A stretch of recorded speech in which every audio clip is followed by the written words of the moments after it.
Audio Jungle. Audio Jungle. Audio Jungle. Between Ukraine and Russia.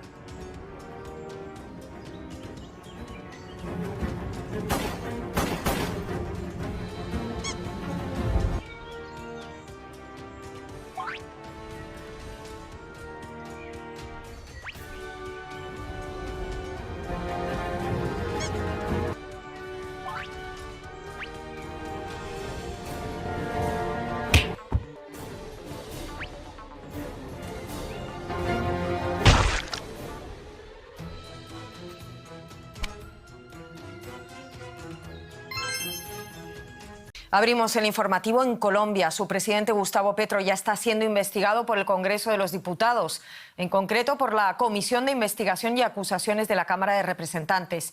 Tiene una relevancia adicional, puesto que es la única con legitimidad para comenzar un proceso de destitución contra un presidente electo. Gustavo Petro envuelto desde ayer en un terremoto político después de que su hijo mayor, Nicolás Petro, confesara que parte del dinero que recibió del narcotráfico habría ido a parar a la campaña presidencial de su padre en 2022, según informó la Fiscalía. Nicolás Petro se enfrenta hoy a una segunda audiencia ante el Tribunal Superior de Bogotá. Entre tanto, su padre y presidente del país anunció que ha puesto en manos de sus abogados el caso y que confía en la justicia. El presidente Petro afirma que continuará su mandato hasta 2026 y que han intentado enfrentarlo con su hijo Nicolás para tumbar su gobierno. Vamos a conectar en Bogotá con nuestra compañera Alexandra Correa. Alexandra, ¿qué sabemos de la audiencia de hoy y de las declaraciones del fiscal del caso? Ana, hemos seguido estas audiencias en donde el fiscal del caso efectivamente habló más de 9 horas seguidas en la audiencia, por ejemplo, de ayer jueves, en donde presentó las pruebas que tiene contra el hijo del presidente Gustavo Petro y su expareja Dey Vázquez, es decir, la pareja de Nicolás, su hijo. En ellas mostró el fiscal evidencias por presunto enriquecimiento ilícito del hijo del presidente por una suma superior a los $250.000, Ana.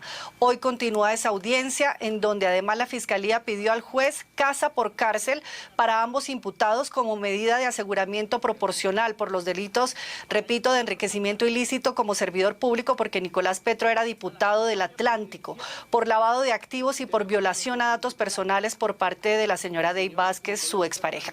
Hoy se analiza ese pedido por los riesgos que implica para sus vidas una reclusión ordinaria, Ana, al someterse a colaborar ambos imputados con la justicia, quien según la fiscalía, el hijo dio a conocer sobre presuntos dineros ilegales o daría algunas pruebas que habrían entrado a la campaña de su papá, el presidente Gustavo Petro. Su defensa apoyó esa casa por cárcel hace unos minutos, Ana. De otro lado, hoy el presidente Petro volvió a reiterar que respetará la independencia de la justicia, que nadie está por encima de la ley y que le duele a nivel personal las informaciones sobre presuntas irregularidades en el desarrollo de la campaña presidencial allí en la costa donde vivía su hijo, Ana. Alexandra, el caso es que el Congreso ya ha iniciado una investigación contra Gustavo Petro. ¿Cómo va a ser ese proceso de investigación ahora? ¿Qué sigue? Bien lo has dicho, la Comisión de Investigaciones y Acusaciones de la Cámara es la única que puede comenzar legítimamente ese proceso de destitución a un presidente. Ellos van a estudiar y analizar el caso contra este mandatario electo y puede llevar su destitución a la Cámara de Representantes para que se plantee luego en el Senado. Sin embargo, Ana, la investigación va a demorar mucho tiempo, quitándole la energía al gobierno, desgastándolo, va a quitarle también aliados y fuerzas. Sin embargo, en este país es poco probable que se produzca una destitución a un presidente en funciones. Ni siquiera pasó con el proceso 8000, permíteme recordar, durante el gobierno de Ernesto Samper en los años 90, un proceso judicial bajo la acusación de recibir financiación por el narcotráfico para su campaña también presidencial. Ni culpable ni inocente. El proceso fue precluido con ayuda de apoyo político en esa época. Ahora, las cosas para Gustavo Petro en este momento, Ana, pueden ser muy difíciles porque no cuenta con ese capital político muy fuerte y lo hemos visto incluso y lo hemos medido en las dificultades que ha tenido para pasar sus reformas en salud, en lo laboral y en las pensiones. Alexandra Correa, muchísimas gracias por todo esto. Seguiremos muy pendientes. Hasta pronto.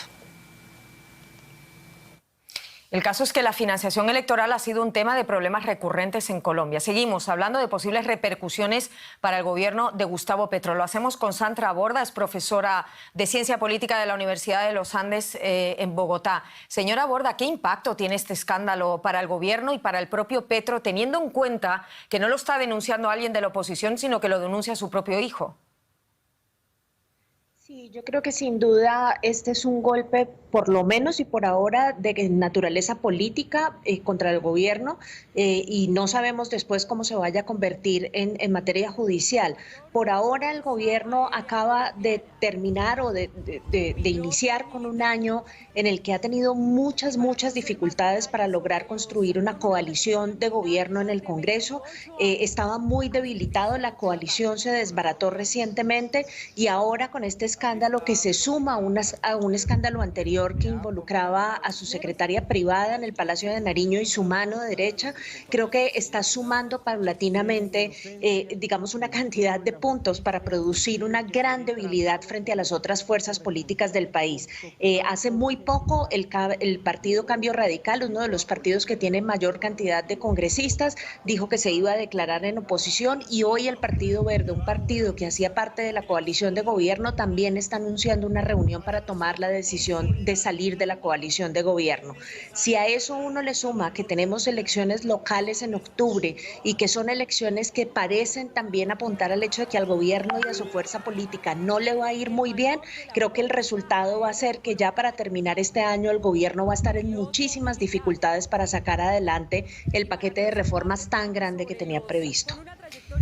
Ha comentado usted ese paquete de reformas y las dificultades de la coalición de gobierno. Me pregunto, señora Borda, ¿qué significa todo esto para el esfuerzo por alcanzar acuerdos de paz con el ELN y otros grupos armados? Este gobierno y gobiernos anteriores que han intentado adelantar un proceso de paz han hecho hasta lo imposible por tratar de aislar los procesos de paz y las negociaciones con la guerrilla del devenir político diario.